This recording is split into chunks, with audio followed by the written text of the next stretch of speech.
So now we're going to dive into the horse psychology behind the Down Under horsemanship method or the philosophy of why we do what we do. Again, if you don't understand what makes your horse tick, why he does the things that he does, both good behavior and bad behavior, you'll always be frustrated. You'll always have a lack of understanding. You'll always feel like somewhat of a failure working with your horse. So the fundamental concept that people really need to understand in their horsemanship is this. Humans are a predator, horses are a prey animal. It's like oil and water. Instinctively, and you'll hear me say that word a lot because humans and horses will always go back to instinct when we get scared or we get worried or we get confused. We always go back to what's instinctive for us to find that relief, okay? So basically, we're not meant to get along. We can get along and we can get along really well, but we've got to put some effort in to get that way. I've got to do my half of the equation. The horse has got to do his half of the equation. So first thing we want to talk about is horses are a prey animal, okay? Prey animals eat vegetation, grasses, vegetables, etc. They don't eat meat, basically, okay? Prey animals are herbivore, okay? Prey animals have their eyes, a horse has their eyes on the side of their head. The reason why a prey animal has their eyes on the side of their head is that it gives them their ability to see a lot further around them. Horses have two blind spots, basically natural, kind of like in a car, different parts of the car, what you call a blind spot. Horses have two natural blind spots, directly kind of in front of their nose and directly behind their tail. That's assuming they're straight. But if a horse just turns their head just 10 degrees either way, now because their eyes are on the side of their head, they can see almost 360 degrees around them.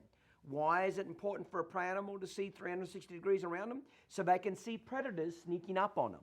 They can see a lion getting ready to run at them or chasing them. Okay? So that's why they have their eyes on the side of their head. Okay? Prey animals have these two fundamental things that basically run their lives. Okay? It's what you call flight or fight. Flight is the ability to run away from danger. So if a horse feels threatened, Mother Nature says, if you think, smell, imagine, or suspect there's danger, there must be danger. Run first, ask questions later. So a horse's primary weapon to survive in the wild is to run away from something that threatens it, or it thinks possibly could be threatening. So they gallop away. Horses have hooves and teeth, but they're not real good for killing animals. A horse's most natural predator is anything of the big cat family. You got lions, tigers, cougars, panthers. Anything of the big cat family is a horse's most natural predator. Well, they have claws, sharp claws to slit a throat. They have sharp teeth to grab a hold of a prey animal, to eat it, to tear its flesh off, etc. Okay? So a horse's prime defense is to be able to run away from the lions and tigers. But let's just say the lions and tigers eventually catch up to the horse and jump on the horse's back to take the horse down. That horse at that point, if he can't run, then he's going to kick, bite, strike. He's going to attack that lion or tiger to get him off his back. Now, let's just say the horse gets the lion or tiger off his back. The first thing he's going to do as soon as he gets free is start running again. So basically, horses are big chickens. They want to run away from any kind of fight or confrontation in the world. They'd rather run away from it. If a horse gets into a bar fight, they'll be looking for the exit door in a heartbeat to run out the back. But if you back that horse into a corner of the bar and he can't escape, absolutely he'll fight then, and he'll fight violently too. And it'll be very aggressive because he doesn't feel like there's any other option for him to protect himself or to escape, basically. But once he fights through the crowd, if there's an open door, he'll run from it again. Human beings are predators. Predators eat meat. Predators are always looking for prey animals. Prey animals know this, and they're always trying to look out to and avoid predators. Predators are direct line thinkers, okay? When we want something, we go straight over there and get it. And that's what humans are. We're a predator, okay? Dog, predator, okay? Predators have their eyes on the front of their head. It's what you call binocular vision. The reason why it's called binocular vision is to be able to zoom in and zoom out. So when a lion or a tiger a predator is scouting, is looking over a herd of prey animals, whether it's horses, zebra, any buffalo, any sort of prey animal that eats grass, a herbivore, they might sit in the grass and they're scanning which animal do they want to try to attack. So their eyes can zoom in and they can zoom out. You can keep your head still and focus on something very close to you, or you can keep your head still and focus on something 300 feet away. Without moving your head, you have the ability to zoom in and zoom out. Why is that important for a predator? Because that's how they pick their prey. That's how they identify which animal they want to attack. And as a good rule of thumb, which animal does a predator want to attack? The slowest in a herd. So if you've got a herd of horses, which one does a lion really want to pick to take down? The slowest one. Well, which one's the slowest one in a herd of prey animals? The one that's either just born, the youngest one, the one that's got 1 foot in the grave, the oldest one, the one that's sick and not healthy, he can't run as fast, or the one that's crippled and lame and limping. They're the ones that they attack. A lion doesn't pick the fastest animal in the herd because the meat tastes better. He just wants meat. He don't care if it's old meat, sick meat, young meat, cripple meat. Okay, he just wants meat, period. Okay? That's why predators have that ability to zoom in and zoom out. Okay? Horses' eyesight is also quite a bit different to what predators or humans are as well. Okay? Horses don't have that ability to be able to zoom in and zoom out like binocular vision like a predator does. Does that mean horses have bad eyesight? No, it's just different. Horses primarily see things in black and white, some shades of pastel, but primarily black and white, okay? Horses focus like this. Sunlight comes in to the top, through the top of the horse's eyeball, okay? And then it goes out the bottom like a V, shaped like that, okay? And how a horse focuses is by changing the height of their head and neck. That's why horses have really poor depth perception. You ever notice why horses, you go to step over a little log that's this round and the horse leaps over it like it's 3 feet tall? Or there's a puddle that's 1 inch deep, but your horse is convinced it's 50 feet deep and he leaps over the damn puddle. Or there's a gully that he could easily walk down, but he leaps over it. Horses have very poor depth perception. Because how a horse focuses is by changing the angle of their head and neck, the sunlight comes in the top of their eye and out the bottom at a different angle. It's kind of like, as you get older, my mother and father, my mother, the newspaper got closer to her before she got glasses. And my dad, as he got older, he wanted to put the newspaper further away. So before they both got glasses, they would change the angle, the length of the newspaper to change their focus point. Well, that's kind of what horses do. That's why you ever notice when a horse goes to walk across a puddle or step onto a trailer or walk across something that's got shadows on it, that's why he'll stick his head down. He'll kind of snort at it. He'll kind of cock his head a little bit to the side. He'll raise and lower his head. What he's trying to do is get a focus point of that. That's why shadows affect jumping horses a lot. Horses that jump, if there's a lot of shadows around that jump, it kind of plays a little bit of tricks with their eyes. It's not that horses have bad eyesight, it's just a different type of eyesight, okay? That's why it's extremely important to let your horse lower his head and investigate anything that has depth perception to it that you want him to either walk on or cross or go through. Let him do his safety check. Raise and lower his head so he can get a good look at it. Lick it, paw it, chew it, whatever he needs to do to kind of feel like he's done his safety check, okay? So horses have very good eyesight around them, just not great eyesight up close to them, especially with depth perception. So a horse's most natural way of escaping predators is to run away from them. Speed. Mother Nature said, listen, I've given you hooves, so I haven't given you claws that you can attack something, and I haven't given you terribly sharp teeth like a lion or a tiger, but I'm going to give you speed. So you run away from anything that bothers you. So let's just tell this story. Let's say we put a horse and a lion together in a race.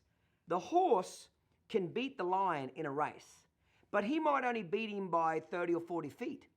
What would happen if that horse would slip or fall over or trip? That might be just enough time for that lion to jump on his back. So Mother Nature said, listen, I've given you speed. You can outrun anything that would naturally eat you. But I'm going to give you another massive advantage. I'm going to give you a head start. I'm going to handicap the situation. So now let's have another race, except now the horse is going to be 300 feet in front of the lion. Bang, the gun goes off. Not only is the horse faster than the lion, but he's got a 300-foot head start. So now if he tripped or fell over or slipped, he could get up, dust himself off, look around, and start running again, and he's perfectly safe. So horses have a very reactive nature. Mother Nature says, listen, if you smell, suspect, imagine there's danger, there might as well be danger. Run first, ask questions later. Don't do what your uncle did. He stood around and thought the dinosaurs weren't coming his direction, and he got eaten. Okay? So that's why horses, by instinct, are very frightened of lots of things that are not threatening to them. That's why horses think the mailbox are out to get them. That's why every horse thinks that when they walk in a puddle, they're going to drown. You're trying to drown them for the insurance money. But Mother Nature says, don't hang around. If you smell, suspect, imagine there's danger, there must be danger. Get the hell out of there. Okay? So the other thing that you've got to understand about horses is basically herd dynamics. Horses feel safety in numbers. So the more horses in a herd, theoretically, or when horses feel threatened, they want to group up together because it's safety in numbers. So if you've got 10 animals in a herd, 10 horses in a herd, and a lion goes out there to attack, you've got 9 chances out of 10 that you're going to escape. And you got 1 out of 10 chances that you're going to be the animal that gets killed by the lion or attacked by the lion. So that's why horses feel safety in numbers, where if it's just one horse in the pasture and the lion runs out to chase him or attack him, now it's one-on-one. You don't have a lot of, if you can't escape him, you don't have any other distractions. There's no other animal that he could pick other than you. That's why horses always are buddy sour. They call it buddy sour, but buddy sweet. They group up together. That's why they always go back to the barn. That's why they always lean to the horses in the pasture. It's safety in numbers, okay? It's a very, very important concept that you understand that. It's not that they're trying to be bad, it's just that they feel safer. Let's face facts. If we're on a cruise ship and it goes to sink, and 10 of us get out there in a little rubber dinghy, the boat goes down and we get out into a rubber dinghy, and let me tell you where I'm going to be. I'm going to want to be in the center of that rubber dinghy, and I'm going to be pushing all you guys to the outside. Because if there's going to get any sharks come, I want you guys to get eaten before me. That's why when horses are running, they're always trying to get to the center of the herd, or preferably even more to the front of it.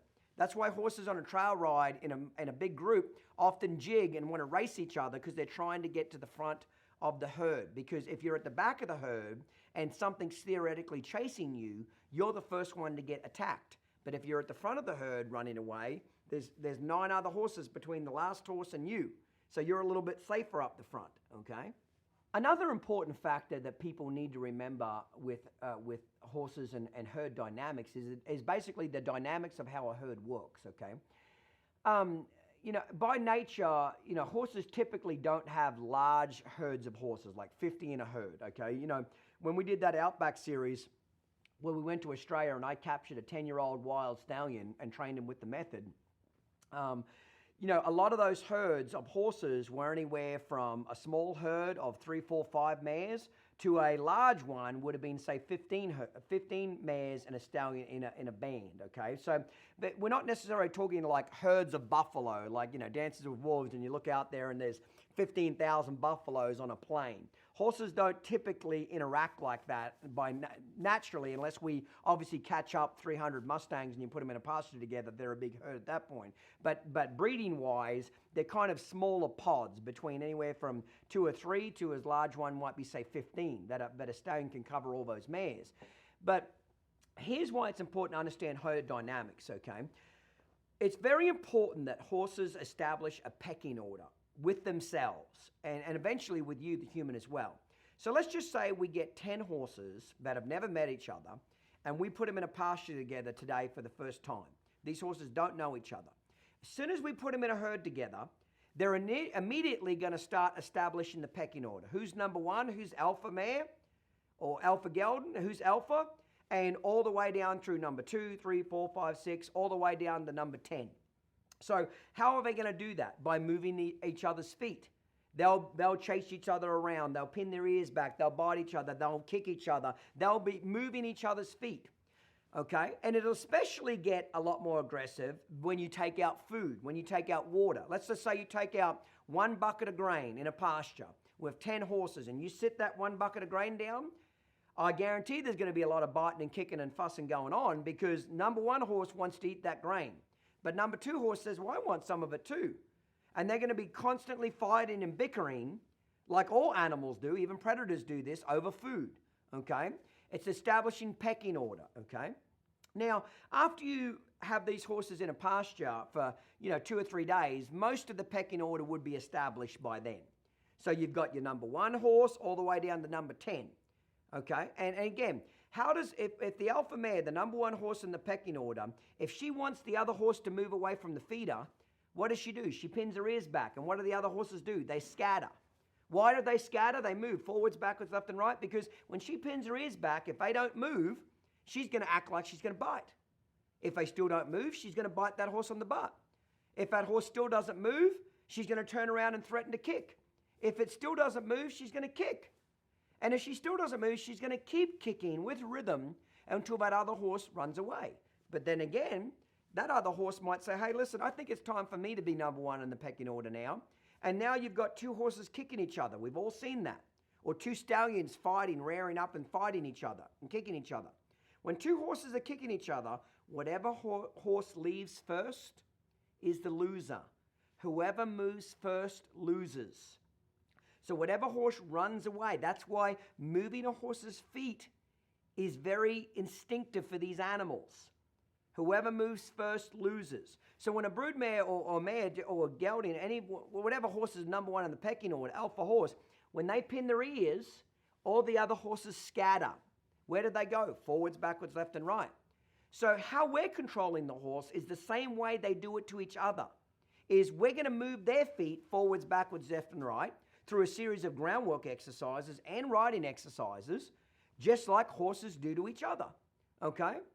So even though when a horse pins their ears back to tell another horse to move, even though that looks ugly to us, that's their most politest way of saying, will you move your feet? I want to eat that hay now. I want that water. I want that shelter.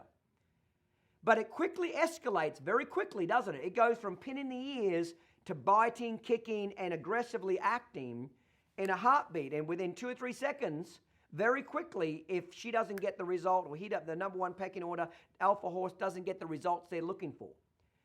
But every day, that herd of 10 horses that we're talking about, every day they're going to mess with that pecking order. Nowhere near to the extent that they did in the first couple of days that they got put together. But number 10 horse, he knows his life sucks. He gets the least amount of shelter, the least amount of food. He always drinks last. He's last on the totem pole. So he's trying to say, listen, my life sucks a lot. I got to get up to number 9. Number 9 horse is like, man, I suck a lot too, but not as bad as that. It loser back there. I got to get up number 8. Every horse is trying to get up a little bit more status. This is instinct again. People were the same way. Up the ladder. You would think number 1 horse has the best life. He gets the most food, the most water, the most shelter. He tells everybody what to do.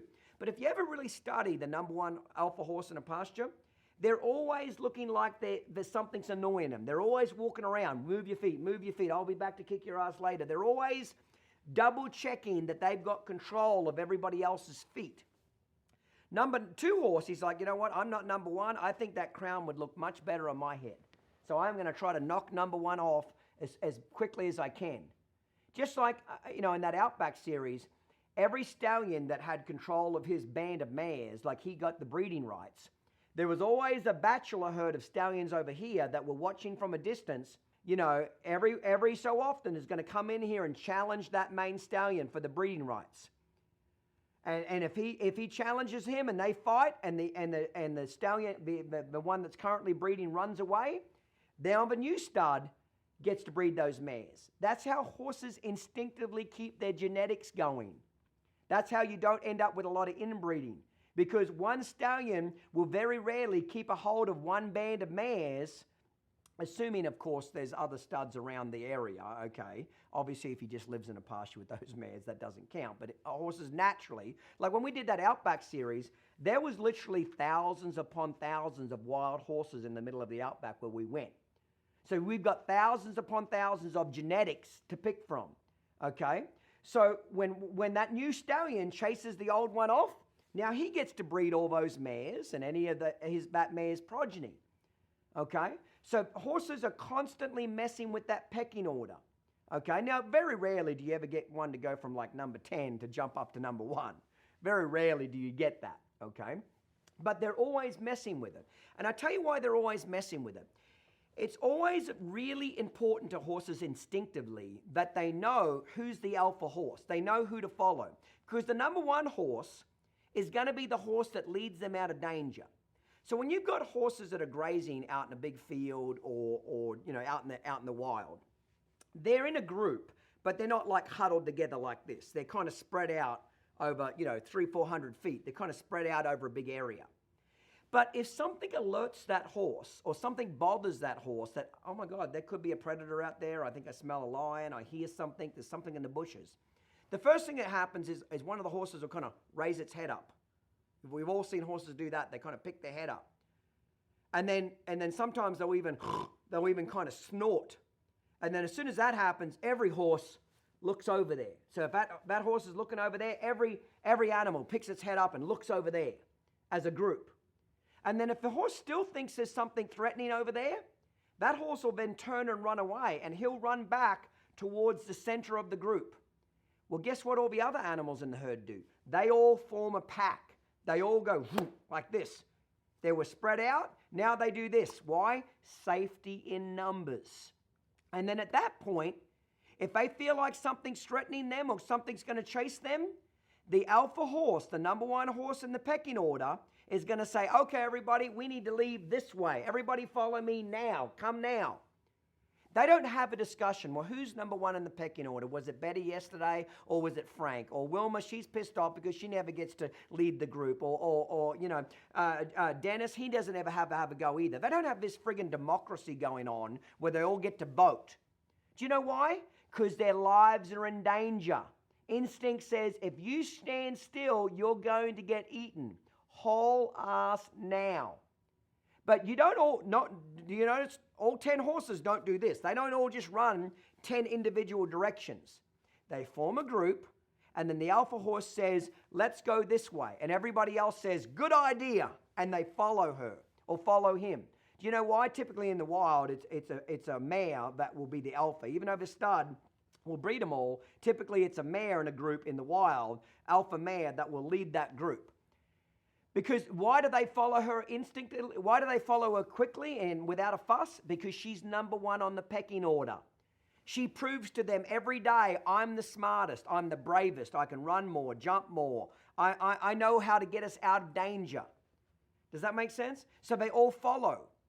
But but that whole process that I just talked about right then, from the first horse alerting danger or possible danger, to them running together, to them running as a herd, that whole procedure might take 3 seconds, 4. It's not like they run together, they have a discussion. Do you really think Frank's overreacting? I heard it too, but, we haven't seen a lion over there. Hasn't been lions in this area for years. I think he's just overreacting. They don't do that kind of bullshit.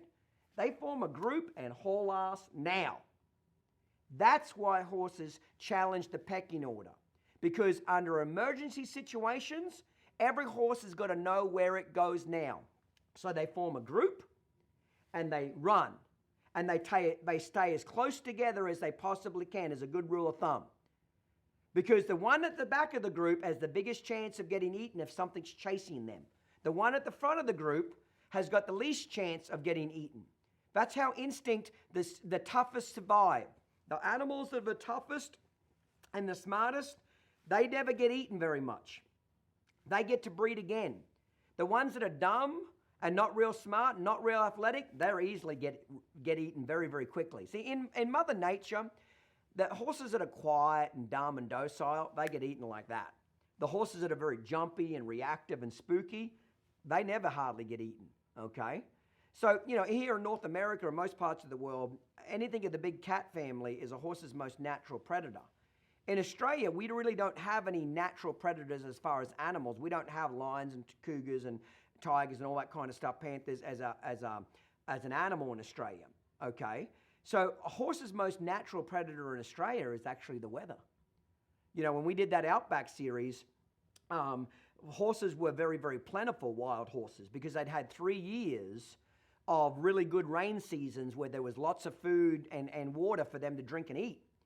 But then every 4 or 5 years, they'll go through 2 or 3 years of drought where there's no water and nothing to eat. And a third to half of the horse population will die, will starve to death. This is natural now. This is what happens. Okay, so they don't really have to necessarily worry about eaten by a lion. They got to worry about, is there enough food to eat, and can we survive? Is there enough water? Now, they also obviously always think that every horse, whether it's in Australia or any other country, think there's a lion behind every rock, a tiger behind every bush kind of a deal, okay? But let me ask you this. People get upset because their horse challenges them in their pecking order, okay? Okay. Well, if horses challenge each other every day in their pecking order, what makes you think that the horse won't challenge you? So when I work with a horse, it's a two-man herd now. It's me and the horse. I'm letting that horse know I'm number one in that pecking order, you're number two. And how I'm going to show you that I'm number one is I'm going to use the same language you use in your herd dynamics as I'm going to move your feet.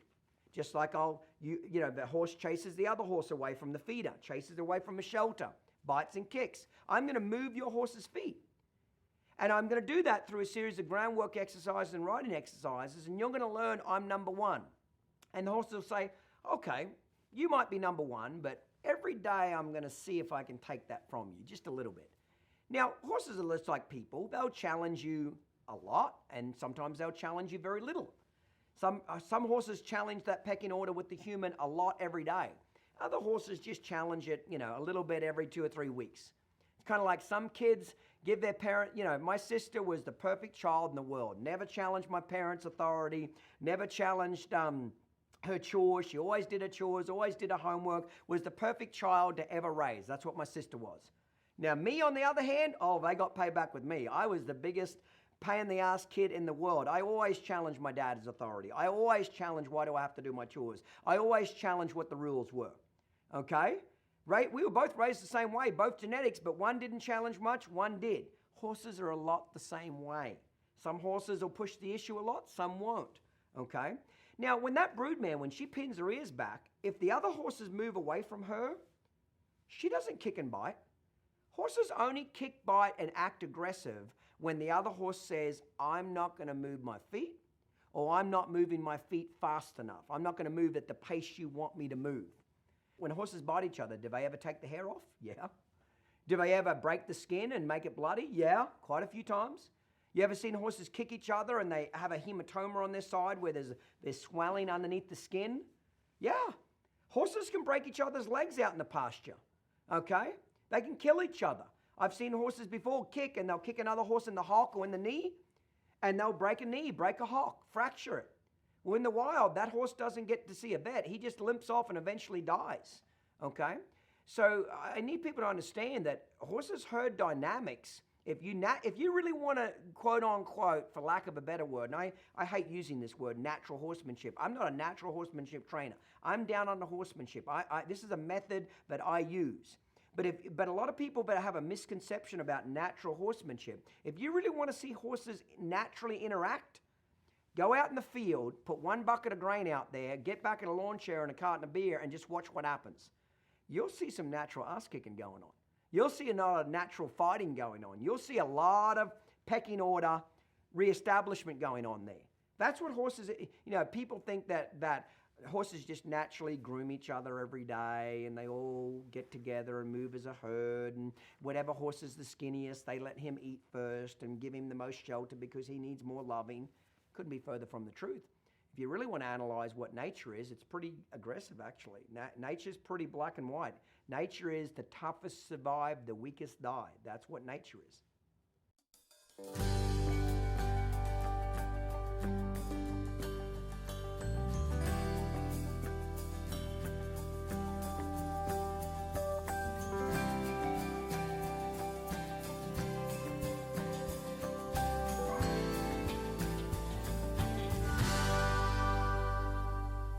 Horses by nature are pretty inquisitive, especially if they don't feel threatened or pressured.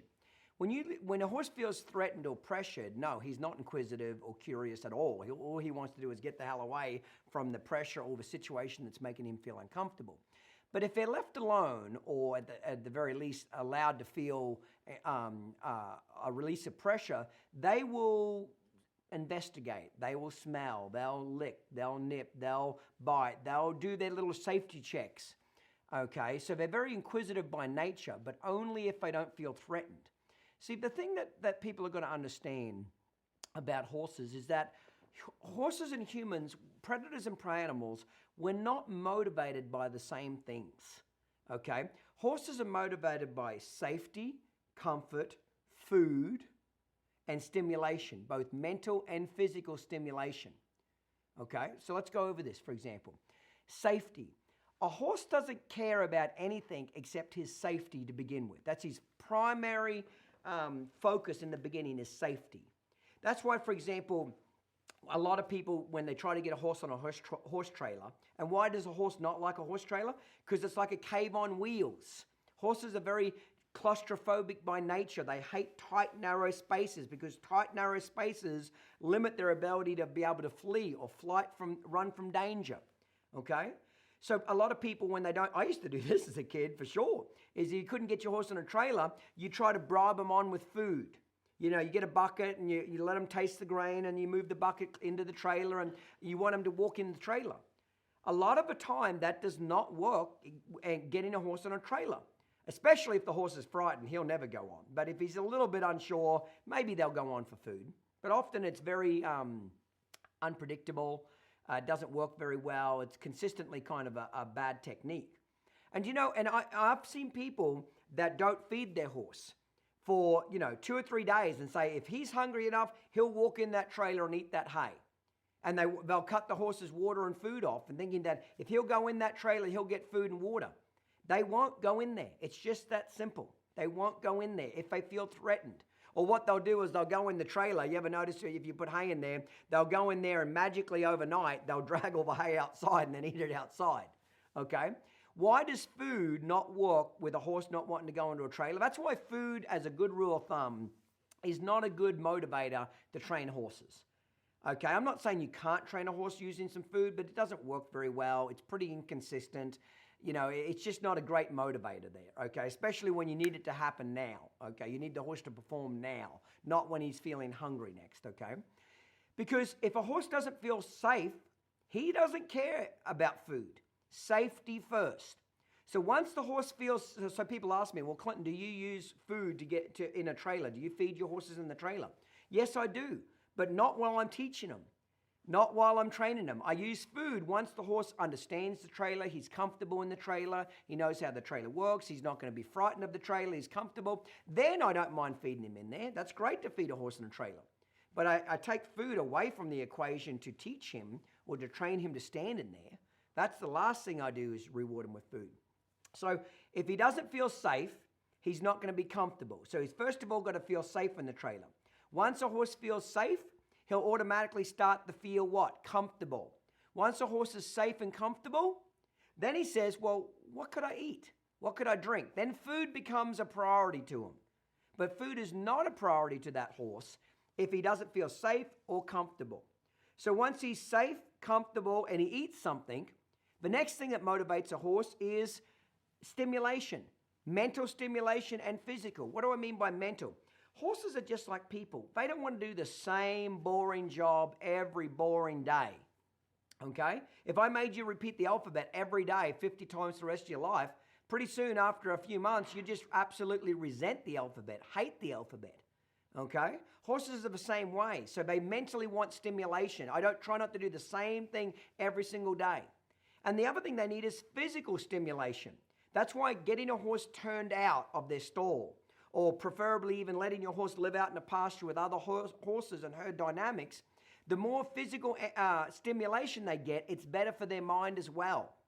So horses don't want to be bored, and horses don't want to be locked up in a stall 24/7 all day, every day without any what? Physical stimulation. Nor do you want, most people would have an office job and sit in a chair, for 12 hours a day. They want to get up and walk around at some point during the day. They like to go for walks, jog, some sort of exercise. So safety is one, comfort's next, food's next, and mental and physical stimulation is the last one, okay? But it's in that order. What about humans? Now humans, we're motivated by praise. Good boy, did a great job today, Clinton. Congratulations, you look beautiful in that dress. Man, you look handsome. Praise, that's what motivates predators. That's number one. Recognition, CEO, CFO, president. Material things. Oh, this is my brand new BMW. This is my diamond ring. That's why women love the big rock. You ever notice that? The bigger the rock, the more status I got. The smaller the rock, the less status I got. You know, it's something that none of them talk about, but it's damn well there. Every woman knows it. They just don't talk about it, okay? If it didn't matter, you'd see rich women with a little diamond, but they like those big old rocks because that's more status. So that's material things. I got a BMW, you have a Kia, okay? That's material things. Dogs, predators, they like to collect their toys. They collect their bones. They bury it. You ever notice when you try to take away a dog's bone? You try to take away his chew toy? You know, you ever notice where predators, a dog, they'll go gather a bone and they'll go over there and bury it. You ever see a horse run in the barn, steal a bale of hay and go out the back and dig a hole and bury that hay and say, I'll be back next week for that? No, horses live in the moment. Predators are always thinking about in the future, okay? So praise, recognition, material things. We're not motivated by the same things. That's why putting human emotions into horses' behavior never works. Let me give you an example. A horse is frightened to step into the puddle. So a human might just love on the horse. It's all right, precious. It's just a puddle. Take your time. Mommy's here, and she'll soothe that horse and rub on that horse. 9 times out of 10, you'll still not get the horse in the puddle or get the horse in the trailer. Because that would soothe a predator that's frightened. If you had a little kid that's frightened and you soothed him, it's all right, Johnny, everything's okay, you're safe, blah, blah, blah, that would relax him. That's why it's very important not to take human emotions and apply them to horses. They have their own set of rules, their own set of instincts, their own set of motivating factors that go into training them. And predators, we're very predictable. We do the same thing every single day. That's why we're so easy to outsmart. Horses outsmart us every day. Horses are professional people trainers. That's what they are. Horses are professional people trainers. We're very easy to train because we're so predictable. We're direct line thinkers. We're going to go over there and take it. We do the same thing every single day. That's why it's so easy for horses to outsmart us all the time. Okay? They see us coming, buckets behind the back, the halters behind the back, and they see it coming. If we go to catch a horse a different way every day, he may not get as smart as where's he coming from? What's his objective today? Okay? But we're very, very predictable. That's why I always tell people, if you've got a horse that's hard to catch or frightened of you, instead of walking straight up to him, zigzag back and forth up to him and look down at the ground and act casual. And still approach him, but you're just walking back and forth. By you moving back and forth, he's like, oh my God, he doesn't even know where I am. And you can actually get up to the horse, most horses, and rub him a little bit, let him smell your hand. But if you come straight at him, shoulders facing, that's a direct line thinker, predator. Where when you go back and forth, you look way more casual. You ever noticed how if a horse wants to investigate something, he'll kind of walk up at a little bit of an angle, then he'll walk over here at an angle and look at it, and he'll kind of zigzag up to what he wants to investigate. Rarely do horses just trot on up there and look at it. They kind of meander up there cautiously at an angle, and they always are walking in arcs. Very rarely is it straight lines. Look on the Outback, on that Outback series, those horses that are walking through the Outback, never did we see straight paths that the horses walked on. They always had some bend or movement to them because we're up in helicopters looking down. You'd think, well, why wouldn't they just go on a straight line from point A to point B? It's the shortest distance. They never do. They always arc back and forth. It's just kind of instinct in them. And predators never want to retreat. They're always going in for the attack. Predators, like when a predator is chasing a wild animal, the only time they retreat and go away from the animal is when they lost the hunt. You'll see the lions chasing the zebra, and if the zebra or elk or whatever they're chasing gets away, then you'll see the lions, trot back to the cave. Us as humans, we want to keep attacking, not retreating, because that's not instinctive for us. That's why I try to teach people, when your horse does something that you want, release the pressure, retreat, back away. That lets the horse know that he's safe in what he just did and he can do it again. The reason why horse training is difficult is because it's not difficult to understand, but it can be difficult to do at times, is because everything that we should do to train a horse is not instinctively natural for us. We do the opposite. A horse won't get in a trailer. Our first instinct is to push him in, pull him in, shove him in, use more force. Okay?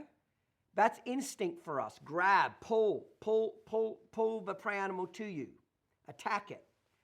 I always kind of joke with people. It's kind of a joke, but it's actually pretty true. I always tell people when they first learn about horses, whatever you think you should do with a horse, just do the opposite and you'll probably be right.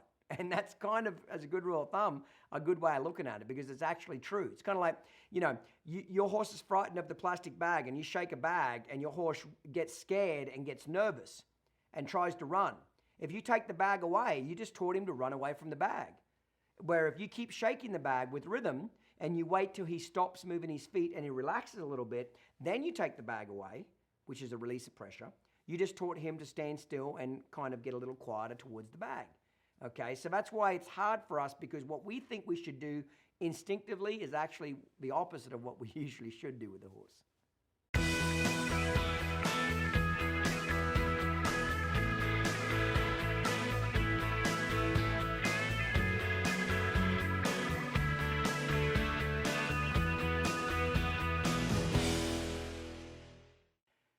The next category we need to talk about is a real big one. It's basically the foundation of the method, which is respect. You either have it from your horse or you don't. And if you don't have respect from your horse, you'll know about it all right because you'll be miserable. Your horse will be in control of you. You won't be in control of him. You'll feel unsafe. You'll have a lack of confidence. You won't be having much fun. And more than anything, you won't have any control of the horse. That's really what it comes down to. Respect is a two-way street. The horse has got to have respect for you, but you've also got to have respect for him in the fact of how dangerous he can be. If you don't respect what he's capable of doing, how powerful and strong a horse is, and I kind of tell people this, if you think for 1 second that you cannot get killed or seriously injured working with a horse, you're a complete idiot. It's not if you're ever going to get hurt or killed by a horse or seriously injured. It's just when and how bad it is. I'm not frightened of horses at all, but I have a damn healthy respect for how dangerous they can be. I'm not scared of them, but don't think for 1 second, anytime I get around a horse, I'm not respectful of how powerful and reactive they can be, and at times, aggressive they can be, okay? So respect is broken up into two categories. We have a learning category and we have a safety category.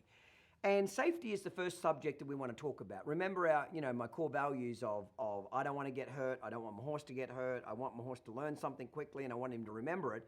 Well, safety is the number one. It's the most important one of those four values, okay?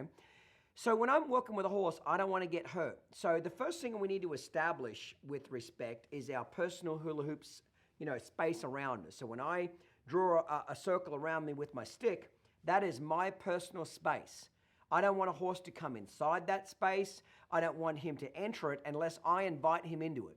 And in the beginning, when I first work with a new horse, safety is very much on my mind. I don't know anything about this horse. I don't know if he's tame. I don't know if he's dangerous. I don't know if he's fearful. So I always assume every horse is capable of hurting me, and then until proven otherwise, so to speak. So that safety category is I don't want a horse coming inside that circle. Think about all the times that people get hurt with horses. My horse bites me, he kicks me, he runs over me, he strikes me, he jumps on top of me, pushes me down. All of that happens because the horse comes inside of that particular space, okay? A horse can't bite you if he's on the edge of that, on the other side of that circle. He can't bite you if his lips are 4 feet away. He can't kick you if that's as close as his hips get, his hindquarters get or his foot gets out there. He can't run over you. And so if you keep that horse out of your personal hula hoop space, there is no way in the world you can get hurt. Now, people think that it's just a disrespectful horse that'll hurt you. That's not necessarily true. Fearful horses or frightened horses will hurt you or kill you just as quickly as a disrespectful one. Have you ever noticed if you're holding on to or leading a horse that's very fearful and spooky and reactive, if they get scared, often they try to jump in your top pocket and they jump on top of you for security. Like a dog when it starts thundering and lightning, a little dog will run up your leg and try and get in your lap. All dogs in general hate storms and thunder. They try to get closer to you. Horses can do the same thing. Like, for example, a lot of times when you saddle a 2-year-old with a saddle, you're putting another dead animal on top of another animal. When you saddle a colt up for the first time, at least half the colts will buck around the round pen and go into a wild, reactive bucking fit. Well, a lot of times when they're bucking, they're running at you for security. They're chasing. You've never lived until you've had a 1,000-pound animal bucking like a wild animal, chasing you around a round pen. Now, why are they chasing you? Not because they're trying to hurt you, it's because they're frightened. They want you to get this saddle off their back and they're coming to you for security. So if my horse is going to have a heart attack, he better do it over there. He better not do it on top of me. You want to go kill yourself? Do it 4 feet away from me and have a heart attack. Don't do it on top of me. So that personal hula hoop safety space is extremely important to me in the beginning. Now, does that mean, ladies, that you can't ever love on your horse or get close to him? Not at all. But I don't let him come inside my personal space for the first 2 or 3 days, or really as long as it takes, until the horse wants to stay outside. If my horse is constantly trying to come inside the circle and crowd my space, I make him stay outside. When he's happy to stay outside, that's when I'll happily bring him in. So it's kind of like when the dog stops scratching at the door and he's quite happy to sleep outside, that's when I'll let him sleep in the house. But as long as he's scratching at the door trying to get in the house, I make his ass stay outside. A little bit of that theory, okay? So even though I'm very good with horses and I'm experienced, don't think for 1 second that I'm not aware of my safety anytime I'm around a horse, okay? The next part of respect that we need to talk about is the learning category. Remember, 2 eyes is always better than 2 heels. A respectful horse, when you go to catch him, he turns and faces you. Better yet, he walks up to you, okay? A disrespectful horse, when he sees you coming, he turns his head away, shows you his heels, and runs away from you. A respectful horse walks up to you. Hey, what are you doing today? What can I do for you? Are we going to go somewhere? You going to catch me? That's what we're looking for. You know, you could be the greatest school teacher in the world, but if those kids are looking at the playground, okay, looking out the window on the playground, and all that information's just going in one ear and out the other, you can't teach them anything. You know, you looking at me right now, me looking at you, that's 2 eyes. We have a chance of connection here. But if that horse is looking away from you and doesn't even acknowledge you, okay, you can't teach him anything. It's that simple. Remember, when you get 2 eyes and you truly get your horse's respect, they just remember what you're teaching them. I remember as a kid, I used to get frustrated because one day my horse would be so good and the next day he'd be so bad. And it used to annoy me. It's like, how come you did the lesson so good today when I taught you something new, but tomorrow when you did it, it was terrible? That's because I truly didn't have my horse's respect. When you don't get their respect and get 2 eyes and their attention on you, it's kind of like pouring water into a sieve. When you pour water into it, it just comes out the bottom. Okay, that's you pour in the information and training and the horse doesn't remember it. But when you get their attention and respect, it's like you seal up with glue that sieve. So when you pour water into it, it's like a bowl. It holds that information and it plays a huge part in what we're doing. So after listening to that, a lot of people say, okay, Clinton, I get that respect is very important, okay? So how do I get a horse with respect? Do I buy one with respect? Do I transfer the papers? Are you a lucky owner that gets it or an unlucky one that doesn't? Do you have to spend a certain amount of money to get respect? No. You have to earn your horse's respect by moving his feet forwards, backwards, left, and right. So the more you move a horse's feet, forwards, backwards, left, and right, over and over again, forwards, backwards, left, and right, forwards, backwards, left, and right. The more you move a horse's feet like that, 2 things happen. You gain the horse's respect, and you get him to use the thinking side of his brain. But we'll get to that later. But right now, it's respect that we're concerned about. Remember what I told you earlier. There's 3 ways you can control a horse's mind. Creating movement. The second way is redirecting the movement, which is forwards, backwards, left, and right. Forwards, backwards, left, and right. And the third way is inhibiting movement.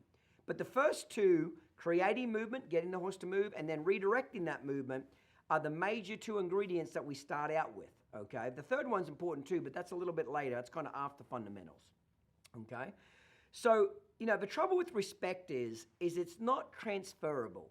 If I sell your horse with respect that respects me, it's not automatically guaranteed he's going to respect you. You have to prove to him by being an effective leader if you want to gain his respect as well. So if I sold you Diaz or Titan, you might go home and you don't look like me, but if you point and move his feet forwards, backwards, left, and right, that horse will say, you don't look like Clinton, but obviously you know how to move my feet. Okay, I'll be a good boy. You're number 1, I'm number 2. Remember, there can't be 2 number 1s. There's 1 and 2. I'm number 1 in the pecking order, you're 2. That's a fundamental belief that you need to really believe and understand that. when there's two chefs in the kitchen, there's fighting going on. There's one chef and one assistant. You get my drift? Somebody's got to call the shots. Somebody's got to lead the parade, okay? And it comes down to respect.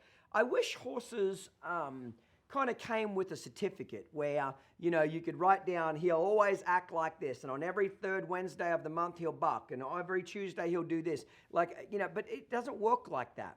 They're a living, breathing animal with, I always tell people, a horse is nothing more than maintenance with legs.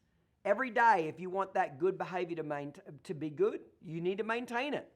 You need to put effort into it. Well, a brand $100,000 Mercedes needs maintenance, doesn't it? You still need to change the tires. You still need to change the oil. You still need to change your oil filter. Even a brand new $100,000 car needs some sort of maintenance. Well, that doesn't have a brain. Obviously, if it has a brain, it takes a lot more maintenance, okay? So respect is huge. Without it, your safety is in jeopardy. You will have very little control, if any, and your confidence will go in the toilet, okay? That's really what it comes down to. So it's fundamental belief. Move the horse's feet. Just like we're basically mimicking what horses do to each other out in the pasture or the wild. They move each other's feet. When two horses are kicking each other, and they're asserting their dominance over each other to establish the pecking order, whatever horse leaves is the loser. Why do horses kick each other? Because that's how they move each other. Why do they bite? Why do they kick? Why do they fuss? Because they're wanting the other horse to move away. Like if a horse bites a human, let's say a horse is standing beside, he bites me on the shoulder, he's wanting me to move away. He's wanting me to move my feet out of his space. They don't bite to punish, okay? Punishment works on predators. It doesn't work on horses. Horses are a prey animal, okay? So you might say, well, Clinton, if moving the horse's feet is the answer, why don't we just go in there with a big stick and just chase them all away, and then we'll be number one? No, they'll fear us at that point. That's because we're a predator or a prey animal. We need to move their feet in a way that they understand it, that they don't feel threatened, okay, or they don't feel like they can't win the situation. They're too fearful. Remember, we want respect without fear. It's just that simple. That's what we're looking for. If they're fearful and respectful, they'll be inconsistent with their behavior. Sometimes they'll do what you want. Other times they'll be petrified and won't do it, okay? But if you don't have their respect, I promise you won't have very much consistency there at all, okay? So there's the two categories, a learning category and a safety category. Very important to get that horse's respect by moving his feet forwards, backwards, left, and right. When I talk about my personal hula hoop space, it's kind of like, you got a nosy neighbor. You might like your neighbors, but you never want them to just walk in your door and barge in your house and borrow the milk and sugar. You always want them to knock on the door and say, hey, can I come in? I need something. Or no, now's not a good time. Come back tomorrow. You want that option whether you let them in your house or you don't. That's what I want as well, especially in the beginning when I'm working with a new horse and establishing that pecking order. Because when you let a horse get close to you, if something bad happens, the horse acts aggressive, even if the horse acts fearful. A lot of people get seriously hurt or injured, not because the horse wants to injure us. 99.9% out of 100, horses don't want to hurt us, but they don't realize they're in 1,000, 1,200 pound weight division. We're in 150, 200 pound weight division. When one horse kicks the other one in the pasture and goes whack with both hind legs, the other horse goes, oh, and then walks over there and starts eating grass. We get kicked in the rib cage with both hind legs. We're in hospital for a week with 7 broken ribs. It's not that the horse kicked the human harder, except we're in a smaller weight division, 150, 200 pounds. When a horse kicks, 1,000 pound horse kicks another 1,000 pound horse, it's not that traumatic as a good rule of thumb, because they're both the same size, okay? So we just want that option. Come on in or no, go on, stay outside. Now, once I've got my horse respectful and I know how to move his feet, absolutely. I want him to run all the way up to me. I want to be able to love on him. I encourage him to run up to me. I encourage that draw, but not until I've got my respect and safety established first. Here's the part that people really struggle with, especially when they're new to horses, okay, is they want to love on their horse to get respect. If I brush him enough, if I feed him enough treats, if I groom him, if I love on him and baby him, surely then he'll see that I love him and he'll respect me. It doesn't work like that. In fact, it's the complete opposite. As a good rule of thumb, the more you spoil a horse, the more treats you give them, the more you groom them, the more you love on them, and here is the catch now, don't leave this out, and you never move their feet forwards, backwards, left and right, the more pushy, dominant, and aggressive they get to you. Remember, once a horse is not fearful of you, the next thing that a horse wants to do is he wants to know, can I move your feet? It's like a baby foal. When we're first born, we touch them all over and we rub them and we imprint them and so forth. Once the fear's out of them, the next thing we do is we just kind of gently move their feet, move their hindquarters 2 steps, move their forequarters. We just start teaching them to move away from a human. Because if you don't teach them to move their feet and respect you, foals get very aggressive. They start nipping you very quickly, biting you, striking you. Even wild horses, wild Mustangs, okay, they might be completely frightened of you for the first couple of days. And then it's almost like a light goes off in their mind, a light comes on and they're like, I don't have to fear the human. And then the next thing that they do is they want to see if they can move me. They'll pin their ears, try to move my feet. They'll go to nip at you. They'll go to bite at you. It's not because they're bad animals. It's just because they're establishing their pecking order. They're like, okay, I don't fear the human. Let's see who's number one between me and the human. They just ask that question. And in fact, they'll ask that question almost every day. Like I said, some horses will test you more than others, but they kind of ask that every day. That's why respect has to be maintained. It's not something you just get and then you put it in the closet. It's a moving object. It's a moving matter that you have to constantly upgrade it and work with it to keep it healthy. I don't know hardly anything in life that doesn't require maintenance to keep it healthy and in good working order. You know, people ask me, well, Clinton, does that mean I can't groom my horse? Does that mean I can't give him treats? All that kind of stuff. No, it's not what I'm saying at all. I'm saying balance it. Like, let me give you an example with treats. People ask me this all the time. Well, Clinton, is it bad to give your horses treats? My neighbor told me if you give your horses treats out of your hand, you'll teach them to bite and you'll teach them to nip you and it'll make them disrespectful. And what do you think about that? I don't have a problem with treats at all as long as you balance it. Okay, first of all, we'll talk about treats, for example, okay? I never use food to get a horse to do something for me. Get on the trailer, accept the bridle, stand still for the farrier, blah, or court. You know, if you let me catch me, I'll give you a treat. I'll use food every once in a while as a reward for an exceptionally good job. Excellent job today. Well done. Here's a treat. You were so good today. Here's a treat. I'll do it as something above and beyond just the call of duty. Okay? Because I don't like using food to get a horse to do something. Because if that's their only motivation when they're not hungry or they don't feel safe, remember, even if a horse is starving, if they don't feel safe, he won't eat. So if you use food to get him to do things, it's very inconsistent whether it works or not. Okay? So I don't mind giving treats, but I never give a treat if it's expected. Like you'll see those horses that are constantly going out there and they can smell the treats on you. Come on, where is it? Where is it? Where is it? And they're in your pockets and under your arm and they're all over you trying to get those treats. Nothing. When my horse goes looking for a treat, they get nothing. When I give my horse a treat, I want it to be like this. When I give my horse a treat and I open up my hand, they're like, oh my God, for me? That's amazing. You're such a great owner. Chomp, chomp, chomp. I want it to be, oh, for me, kind of surprise. But when they get that attitude, come on, where is it? Give it up, give it up. I want that treat. I deserve that treat. Pretty soon you start feeding them 2 treats, 3 treats, 4 treats, 5 buckets. Pretty soon you need shares in a treat apple company just to keep your horse happy. Okay? The more you give a horse and spoil them, and you never, keyword now, is you never expect their feet to move forwards, backwards, left and right, the pushier and more dominant they behave. It's that simple. It's that simple. You need respect without fear. So I tell people this, hey, you want to feed 5 buckets of treats every day? I don't give a crap, but you better move 5 buckets and move their feet. You better equal it with 5 buckets and move their feet. So as long as you're not all treats and no move their feet, balance it out.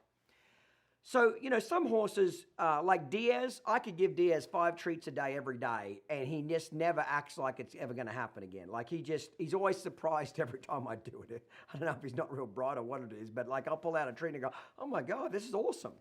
Now, Marty, Shayna's horse, he's the complete opposite. Shayna very rarely ever gives Marty any treats. Because when she'll give him a treat, oh, it's on his brain for like 3 more weeks. Where's the treat? Where's the treat? Where's the treat? So she very rarely gives him food because he's a very interactive horse anyways, very kind of mouthy and interactive, very, very charismatic kind of horse. That's why he's so good at the tricks, okay?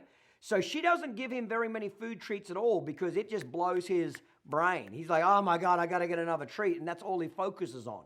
With Diaz, hell, I could give him 5 treats every single day, and every time I offer it, he's like, holy shit, where'd that come from? You know what I mean? So every horse is a little bit different like that, okay? But I'm just using treats as an example. Here's the big difference that people don't understand about a horse, okay? Let's take a dog, for example. Have you ever noticed, and these are general things that I'm talking about here, you know, not every dog is like this, but as a good rule of thumb, have you ever noticed the more you love on a dog, pat a dog, groom a dog, you know, rub a dog, soothe a dog, good boy, and the more you love on a dog, the more he loves to be around you. He just wants, wherever you go, he goes. Now, that doesn't mean he'll listen to you. My dog doesn't pay any damn attention to me whatsoever. I'm a terrible dog trainer. So just because your dog loves you and likes hanging out with you doesn't mean the dog's going to listen to you or behave or be obedient at all.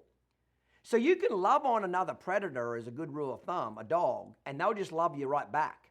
Horses, it works almost the complete opposite.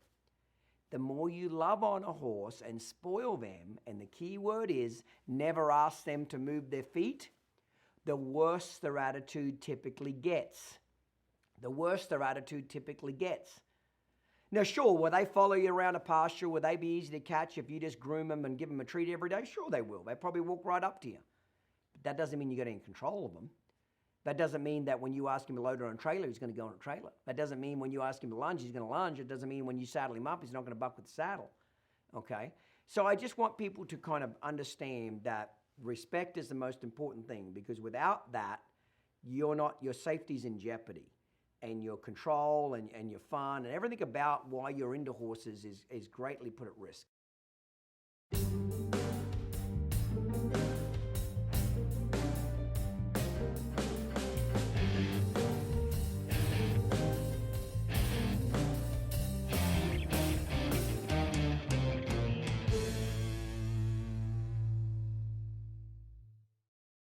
Every problem you can ever imagine coming from a horse. My horse bites me, kicks me, runs over me, spooky, won't load on a trailer, won't stand for the farrier, bad with vaccinations, can't deworm him, jigs on the trail, won't cross water. It doesn't matter what the problem is. Every problem your horse gives you either on the ground or under saddle is nothing more than a symptom of a cause. And every problem comes from one of 2 areas. It's either lack of respect or fear. So on the rare occasion, you can have a horse that is disrespectful and fearful. I'm not going to say that doesn't happen. It does, but it's pretty rare. It's like 1 out of every 100 horses. Most horses are either in a lack of respect category or fear category. Let me give you some examples. Clinton, my horse bites me. Okay, I must have had that question 1,000. Not 1,000, like 1 billion times in my career. I wish I had 1 penny for every time I was asked that. I'd be a rich man, I'd be retired, okay? Is biting a problem, a horse biting a human a problem? Absolutely, it's a problem. But it's not really your problem, it's a symptom of a cause. Your horse is biting you because he has a lack of respect for you. He's trying to assert his dominance over you by moving your feet. So if you have a horse that bites you, all you got to do is go move his feet forwards, backwards, left, and right, and especially back him up, especially. Backing is the foundation of respect. So when you get the horse respectful and you move his feet forwards, backwards, left, and right, the biting just stops by itself. You don't have to stop him. See, most people, they want to whack the horse when it bites you. It bites you, you whack him back. He bites you, you whack him back. It's like tit for tat, turns into a game. Don't do that. Move their feet every time they do something like that you don't like. Another example would be Clinton, my horse bucks with the saddle. Every time I saddle him up and I do up the front and back cinch, he wants to buck with the saddle. Well, not all the time, but 99 times out of 100, it's because the horse has fear associated with the girth, the front cinch and back cinch, but he feels trapped and claustrophobic with that saddle being wrapped around his belly, the girth. Once you get the fear out of the horse from the saddle and the girth, and he gets used to wearing his new clothing, and he's no longer worried about it, then the bucking just stops by itself. So is bucking a problem? Absolutely. But it's the fear of the saddle and the girth that is your real problem. Get rid of that fear, he'll quit bucking with the saddle. So again, it doesn't matter what your problem is, it all comes down to one thing. They either have a lack of respect or fear, or in the rare case, both. Now you might say, well, Clinton, I'm 55 years of age, I got my first horse a week ago. I'm so green, I don't know what I don't know. I know my horse is badly behaved, and I know my horse is dangerous, but I don't know if my problems are coming from a lack of respect or fear. What do? Here's the great answer. You don't have to know. Just follow the method, especially the groundwork, because if your horse is disrespectful and you go to move his feet forwards, backwards, left, and right, that resistance will come out. He'll pin his ears, he'll switch his tail, he might get a little aggressive towards you, he'll be resentful. So you'll know very quickly that when I ask my horse to move and he says that up yours, I hope you die in your sleep attitude, it's coming from lack of respect, his problems. Then again, if you go to desensitize the horse with the stick and string and the rope and you spank the ground with the stick and string and he has a heart attack and runs away sideways and flips out, you know most of his problems are coming from fear-based issues. So here's the good news. Even if you don't know, if you follow my method, it's about sensitizing the horse to pressure, desensitizing him to pressure. Move his feet, let him fall asleep. Move his feet, let him fall asleep. And we'll kind of get into more of that later, okay? But that's where people need to focus on gaining the horse's respect and getting the fear out of the horse. And when they accomplish those two goals, all the problems that their horse is giving you just disappear by themselves. You don't actually have to go and fix them. It's kind of like this. Imagine we've got an old tree, and this tree, every branch on this tree, it's a problem tree, okay? Every branch on this tree is a problem. Ready? Bucking, rearing, bolting, spooking, won't load on a trailer, won't stand still for vaccinations, jigs on the trail, won't cross the bridge, won't cross the river, etc. If you chop off a branch, sure, you'll temporarily fix it, but eventually it'll just come back again. It'll grow back again. If you really want all those branches to die, kill the root system of the tree. When you kill the root system of the tree will die and the branches will fall off by themselves. It's kind of like weed whacking. In Australia we call it whippersnipping, weed whacking. When you weed whack the weeds or whippersnip, when you cut those weeds down, what do? They grow back 3 weeks later. If you really want to kill the weeds, you got to kill the roots. Roundup, kill those roots. When you kill the roots of the tree, the weed will drop over dead. That's what I keep trying to get people to understand is, when you follow the method in detail and you put in your effort and you do a pretty good job, these problems just disappear by themselves. And I know this without a doubt. I've been doing it for 25 years on every sort of problem you could ever imagine, from fear-based problems to wild horses to disrespectful, dangerous behavior. When we went to the Outback, we captured a 10-year-old wild stallion, never been touched by human hands. We worked with that horse for 13 days. In 13 days, he was kid broke. I could ride him all over Australia. I rounded up other horses on him. Loaded him on the trailer. I mean, in 13 days, he went from a wild animal, spent 10 years in the Outback, to being a tame horse that I could put a beginner on. So that's pretty quick turnaround. 13 days to get all of that accomplished, and especially him being as old as he was and as wild as he was. So I know the method works. You just got to apply it step by step.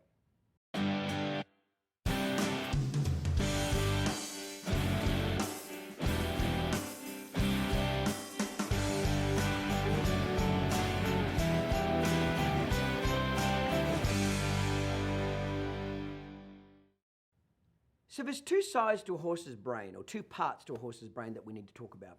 Horses have a reactive side and a thinking side of their brain, okay?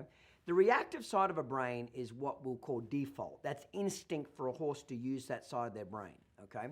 The reactive side of the brain is what Mother Nature says to use. If you smell, think, imagine, or suspect there's danger, there must be danger. React and run and ask questions later. We don't want the horse to use the reactive side of his brain. We want him to use the thinking side of his brain. And the thinking side of a horse's brain it's kind of more of an analytical side. It's a processing, problem-solving side. It's a step-by-step kind of, step 1, step 2, step 3. It's an analytical side of their brain, so to speak. We want to develop that side of the horse's brain. Because when a horse reacts, it's usually not healthy for us or him. Because when he gets scared, he can either hurt us badly or hurt himself badly as well. A lot of horses injure themselves or kill themselves because they panic and they react when there's no need to do that, okay? In their mind, there was a reason, but in reality, there really wasn't, okay? So, for example, I always tell lots of stupid little stories and so forth to get my point across, but let's say you're riding a green broke, relatively untrained horse down the trail. And this would be a horse, when I say green broke, it's a horse that basically only knows how to use the reactive side of his brain.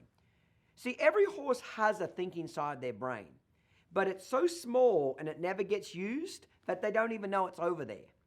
Our job is to wheel that out into the center of their brain and pull off the tablecloth and go, da-da, here's the thinking side of your brain. You didn't even know it was over there, did you? And our job is to get that thinking side bigger and bigger and bigger and bigger to where the thinking side takes up the majority of space in his ears and the reactive side is way over here. This is what we'll call a well-trained horse. Big thinking side, very small reactive side. This is an untrained horse. Huge reactive side, very small thinking side. But see, we'll never ever be able to breed or train the reactive side of a horse's brain out of him.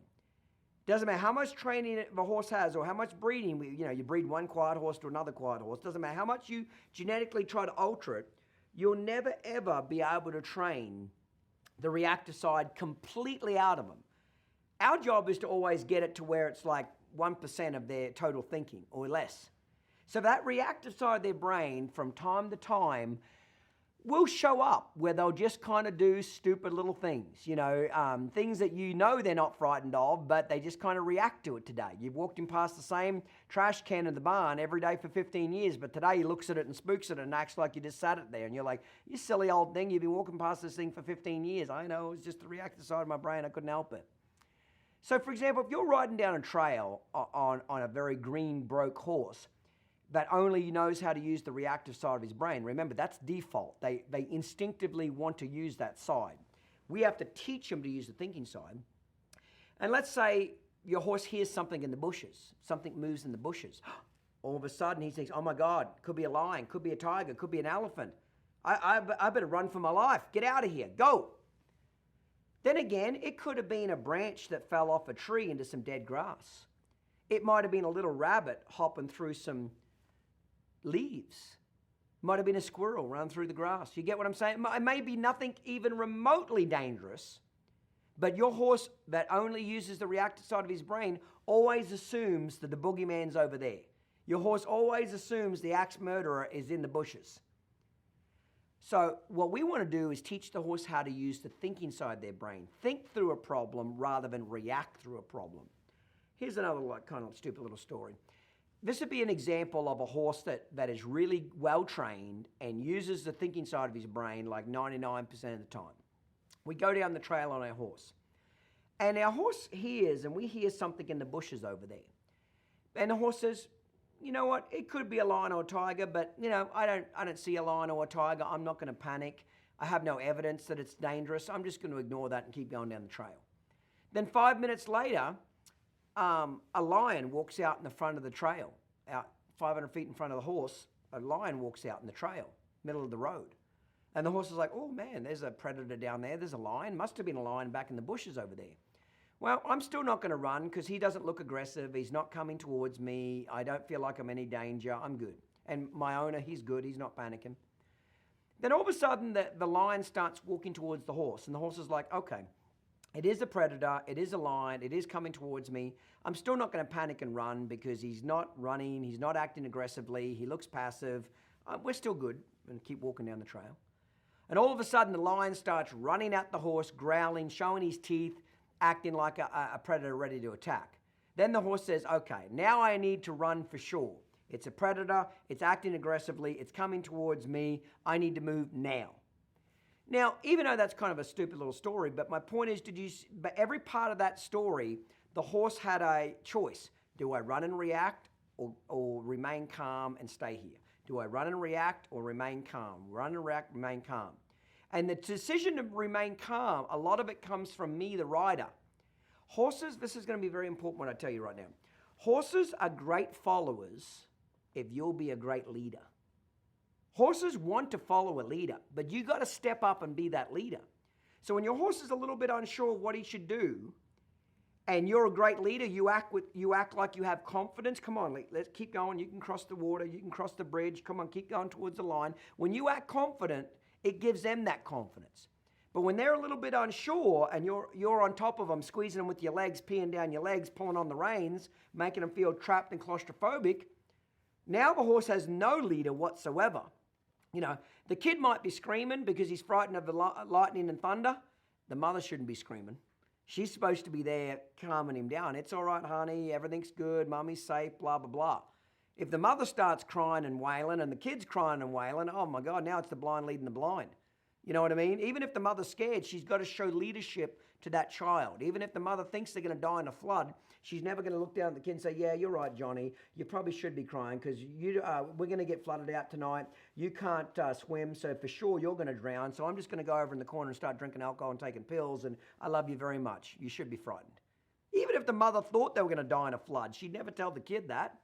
She'd always say, oh, everything's okay. The water's not going to get us. She shows that leadership there. She hides that fear, so to speak. That's kind of what you need to do with your horse, meaning that you need to have that confidence there, okay?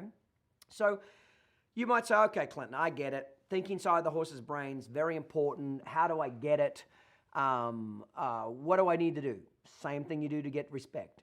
It's kind of like a 2-for-1 special. You do one thing, move the horse's feet forwards, backwards, left and right, forwards, backwards, left and right, but you get 2 benefits. You get respect and you get them to use the thinking side of their brain.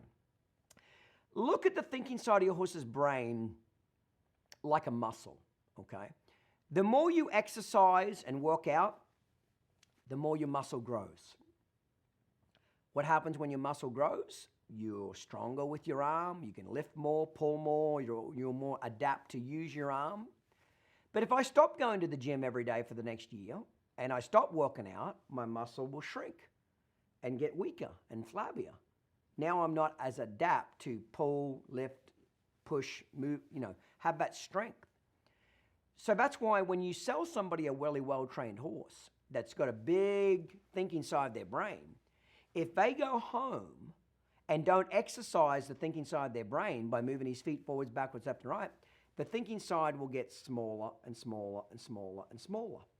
And as the thinking side's getting smaller, the reactive side will get bigger and bigger and bigger and bigger. See, imagine there's 2 bubbles inside your horse's brain. Here's a big bubble, that's their brain. And inside of it, there's two smaller bubbles, okay? One's small, the other one's big. Or if this one's small, this one's big. They can't both be big and they can't both be small. One's either dominant and one's submissive. So that's why I refer to it as like a muscle. It's either getting bigger and stronger, more well-trained every day, or it's getting rustier and rustier and smaller, and the reactive side will take over.